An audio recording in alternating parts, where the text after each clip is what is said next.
Hi friends, তোমরা জানো তোমাদের এএনএম জিএনএম এর যে রেজাল্ট, সেই রেজাল্ট অলরেডি অনেকদিন আগেই পাবলিশ করে দিয়েছে এবং তোমরা প্রত্যেককে তোমাদের যে এএনএম জিএনএম এর রেজাল্ট বা র্যাঙ্ক কার্ড সেটা অলরেডি ডাউনলোড করে ফেলেছো এবং তোমাদের এএনএম বা জিএনএম এর কত কি র্যাঙ্ক এসেছে অলরেডি তোমরা জেনে গিয়েছো। এবার ব্যাপার হচ্ছে কাউন্সেলিং কবে শুরু হবে। দেখো, কাউন্সেলিং রিগার্ডিং যদি বলি, তোমরা মোটামুটি ধরে রাখতে পারো এক্সপেক্টেড 19 to 20 অক্টোবর এর পরে, ঠিক আছে, এরপর বা একদম টোটালি ধরতে পারো অক্টোবরেরও হয়তো পরে হতে পারে, বাট সেটার থেকেও পসিবিলিটি বেশি অক্টোবর 19-20 পর করে এই সময়টা আর কি, মানে অক্টোবরের ওই থার্ড উইকটার দিক করে তোমাদের কিন্তু এএনএম জিএনএম এর যে কাউন্সেলিং, সেই কাউন্সেলিং শুরু হওয়ার একটা হাই পসিবিলিটি আছে। মানে এই টাইমটাতে, মানে এটার আগের হয়তো সেরকম নাও হতে পারে, মেনলি এই টাইমটাই তোমরা ধরে রাখতে পারো কাউন্সেলিংয়ের। তাছাড়া যখন শুরু হবে অবভিয়াসলি আমি জানিয়ে দেবো আমাদের হোয়াটসঅ্যাপ টেলিগ্রাম গ্রুপে, তার পাশাপাশি আমি ইউটিউবেও তোমাদেরকে জানিয়ে দেবো যে কবে কি শুরু হচ্ছে বা কাউন্সেলিংয়ের নোটিফিকেশন সহ ডিটেলস স্টেপ বাই স্টেপ আমি জানিয়ে দেবো। এবং নেক্সট ভিডিওতে আমি তোমাদেরকে কাট অফ রিগার্ডিং আমি একটা ভিডিও দেবো, যেখানে আমি তোমাদেরকে বলে দেবো যে এএনএম যেটা অবভিয়াসলি শুধুমাত্র ফিমেলদের জন্য, তো সেই এএনএম এর আমাদের লাস্ট ইয়ারে অর্থাৎ 2023-এর লাস্ট কাট অফ কত ছিল এবং তার পাশাপাশি আমাদের এক্সপেক্টেড কাট অফ ফর 2024 কত হতে পারে। এছাড়া জিএনএম এর ক্ষেত্রে বোথ ফিমেলদের ক্ষেত্রে ফিমেল অ্যান্ড মেল বোথদের ক্ষেত্রে সেম 2023-এর কাট অফ এবং তার পাশাপাশি 2024-এর জন্য এক্সপেক্টেড কাট অফ, এই রিগার্ডিং ভিডিও দেবো। কাজেই চ্যানেলটাকে অতি অবশ্যই সাবস্ক্রাইব করে নোটিফিকেশনটাকে অন করে রাখবে, তাহলে পরবর্তীতে যখন আমি ভিডিও আপলোড করব তোমাদের কাছে সর্বপ্রথম নোটিফিকেশনটা চলে যাবে। এবার মেনলি হচ্ছে আজকের এই ভিডিওটাতে আমি তোমাদেরকে জানাবো যে কি কি ডকুমেন্টস তোমাদের লাগবে এই কাউন্সেলিংয়ে, যেগুলো তোমাদেরকে এখন থেকে শুরু করতে হবে বা রেডি আছে কিনা চেক করতে হবে, সেই নিয়েই জানাবো। কাজেই ভিডিওটা প্রথম থেকে শেষ পর্যন্ত অতি অবশ্যই দেখবে। ভিডিওটা ভালো লাগলে একটা লাইক করে দেবে, চ্যানেলে নতুন হয়ে থাকলে সাবস্ক্রাইব করে নোটিফিকেশনটা ক্লিক করে সেটাকে অলেতে সেট করে দেবে, আর কোনো ডাউট কোয়ারিজ থেকে থাকলে কমেন্ট বক্সে লিখে জানাবে। তো দেখো, প্রথম তোমাদের যদি ডকুমেন্টসের কথা বলি, আমাদের WBJEE বোর্ডের আন্ডারে যতগুলো এক্সাম হয় মোটামুটি সমস্ত এক্সামের ক্ষেত্রে ডকুমেন্টস সেম। ওকে, ফার্স্ট যদি আমি বলি, ফার্স্ট তোমাদের এই এখানে, আর আমি এক্সামের নামটা লিখছি না, এএনএম জিএনএম এর আমাদের র্যাঙ্ক কার্ড, ঠিক আছে, র্যাঙ্ক কার্ড যেটা পেয়েছো সেটা, তার পাশাপাশি এই এক্সামের অ্যাডমিট কার্ড, দেন তোমাদের লাগবে 10th-এর অ্যাডমিট কার্ড অথবা বার্থ সার্টিফিকেট, ঠিক আছে, birth certificate for birth proof. Then যদি বলি তাহলে লাগবে 10th-এর মার্কশিট, ঠিক আছে, 10th-এর মার্কশিট। 5th যদি বলি 12th-এর মার্কশিট, ঠিক আছে। 6th হচ্ছে domicile certificate means proforma A1 অথবা A2 অথবা B, যার যেটা অ্যাপ্লিকেবল সেটা। এবার যদি বলো কার কোনটা অ্যাপ্লিকেবল, তাহলে বলবো ফর ড্রপার ক্যান্ডিডেট, অর্থাৎ 2024-এ এইচএস পাস আউট বাদ দিয়ে বাকি যতগুলো ইয়ারের ক্যান্ডিডেটরা এক্সাম দিচ্ছ তাদের জন্য A1টা, আর যারা এই বছরে তারা A2টাও চাইলে দিতে পারো। এবং A1 কাকে কাকে দিয়ে সই করাতে হবে সেটা দেখো আমি এখানে দিয়ে দিচ্ছি। এখানে যে যে অথরিটির নাম মেনশন রয়েছে এখানের মধ্যে থেকে যে কোনো একটা অথরিটিকে দিয়ে তুমি সই করাতে পারো প্রোফর্মা A1টা। আর A2 এর জন্য তুমি যে ইনস্টিটিউশন থেকে এইচএস পাস করলে সেই ইনস্টিটিউশনের হেডমাস্টার মশাইকে দিয়ে সইটা করাতে হবে। আর যাদের বি জন্য অ্যাপ্লিকেবল, মানে বিটা লাগবে, তাদের বি এর জন্য ওই A1 এর যে সার্টিফাইং অথরিটি বললাম সেই সার্টিফাইড অথরিটিকে দিয়েই প্রোফর্মা বিটা ইস্যু করাতে হবে। তো এটা গেল ডোমিসিয়াল রিগার্ডিং। এবার যদি বলো যে আমরা ড্রপার বাট আমাদের কি A2টা অ্যাপ্লিকেবল হবে না, দেখো ওটাও টোটালি ডিপেন্ড করবে কলেজের উপর, বাট রুলস হচ্ছে ড্রপারদের জন্য A1, রেগুলারদের জন্য A1 অথবা A2, আর যারা বি এর জন্য অ্যাপ্লিকেবল তাদের জন্য বি। এবার এটা গেল। এর পাশাপাশি তোমাদের ক্যাটাগরি সার্টিফিকেট লাগবে। এবার ক্যাটাগরি মিনস তোমরা যদি ওবিসি এ অথবা ওবিসি বি হয়ে থাকো, ওবিসি এ অথবা ওবিসি বি তোমাদের এনসিএল মাস্ট লাগবে, এবং যেটা 1/4/2024-এর পর ইস্যু হওয়া এরকম এনসিএল লাগবে। যদি না থেকে থাকে বানানোর জন্য চেষ্টা করতে পারো।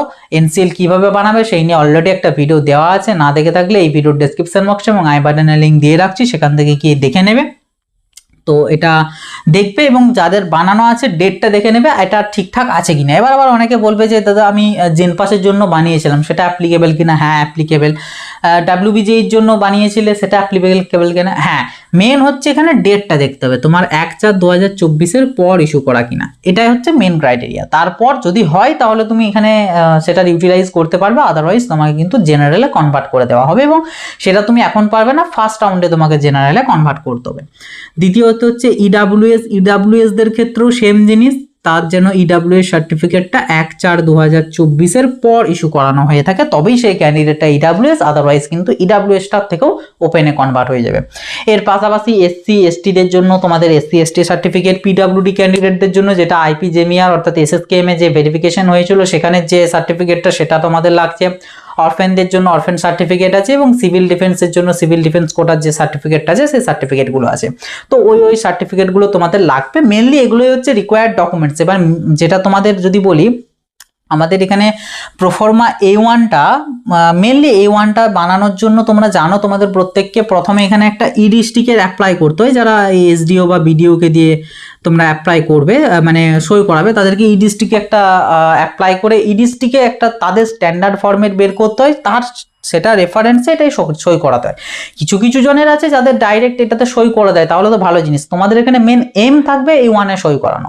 ওকে, তো এবার ব্যাপার হচ্ছে যদি ইডিস্টিকেটটা অনেকে বলো যে এটা অ্যাপ্লিকেবল হবে কিনা, নেবে কিনা, দেখো এটা টোটালি ডিপেন্ড করবে কলেজের উপর। কলেজ যদি ইডিস্টিকেটটা অ্যাকসেপ্ট করে সেক্ষেত্রে তোমার A1টা লাগবে না, বাট আমি বলবো অবভিয়াসলি A1টাকে রেডি করে রাখবে, আর তার পাশাপাশি A2টা সবাই রেডি করে রাখবে।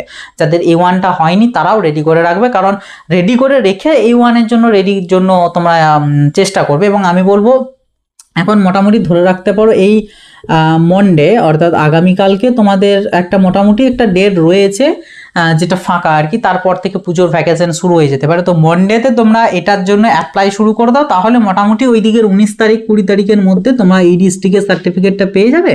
দেন ওটা পেয়ে গেলে 1-2 দিনের মধ্যেই তুমি A1টায় সই করিয়ে নিতে পারবে। তো যদি রেডি না থাকে রেডি করিয়ে নেবে, আর যদি রেডি হয়ে থাকে তাহলে তো কোনো প্রবলেম কিছু নেই। তো মেইনলি এই ডকুমেন্টসগুলো আমাদের লাগবে। এর পাশাপাশি মেডিকেল ফিটনেস সার্টিফিকেট লাগবে, মেডিকেল ফিটনেস সার্টিফিকেটটাও বানিয়ে রাখতে পারো, কোনো প্রবলেম নেই। কিভাবে কি বানাবে, ফরম্যাট কোথায় পাবে, ফরম্যাটটা আমি এই ভিডিওতে দিয়ে দেবো, বাট কি বানাবে, কিভাবে বানাবে, কাকে দিয়ে সই করাবে, কি কি ব্যাপার স্যাপার রয়েছে সেই নিয়ে অলরেডি একটা ভিডিও আমি বানিয়েছিলাম। সেই ভিডিওটা না দেখে থাকলে দেখে নেবে, এই ভিডিওর ডেসক্রিপশন বক্সে এবং আই বাটনের লিঙ্ক দিয়ে রাখছি। এবার ব্যাপার হচ্ছে এই ভিডিওর ডেসক্রিপশন বক্সে আমি সমস্ত ফরম্যাটগুলো দিয়ে দেবো, লাইক তোমাদের এখানের এই যে প্রোফর্মাগুলো, proforma A1, proforma A2, proforma B, এই 3টে প্রোফর্মা। তার পাশাপাশি এখানে একটা আন্ডারটেকিং ফর্ম তোমাদের লাগবে যারা অ্যাডমিশন নেবে তাদের জন্য, তো সেই আন্ডারটেকিং ফর্মটা। তারপর তোমাদের ES upgradation, no upgradation form সেটা। এর পাশাপাশি তোমাদের মেডিকেল ফিটনেস সার্টিফিকেটের যে ফরম্যাটটা আছে সেটা, এবং তার সাথে সাথে অ্যান্টি র্যাগিং এর একটা ফরম্যাট লাগবে তোমাদের যারা অ্যাডমিশন নেবে তাদের জন্য, তো সেই ফরম্যাটটা। এই সমস্ত 7-8টা যে ডকুমেন্টসের কথা বললাম, এই সমস্তগুলোর ফরম্যাট কিন্তু আমি একটা জায়গার একটা PDF মানে গুগল ড্রাইভের লিঙ্কস আমি দিয়ে দেবো এই ভিডিওর ডেসক্রিপশন বক্সে এবং প্রথম পিন কমেন্টে দেখবে দিয়ে দিয়েছি। তো সেটার থেকে ক্লিক করে তোমার যেটা প্রয়োজন সেটা তুমি ডাউনলোড করে নিতে পারবো, এবং অফিসিয়াল সেটাই হচ্ছে ফরম্যাট, ঠিক আছে? এর বাইরে অন্য কোনো ফরম্যাট কিন্তু অ্যাকসেপ্টেবল হবে না।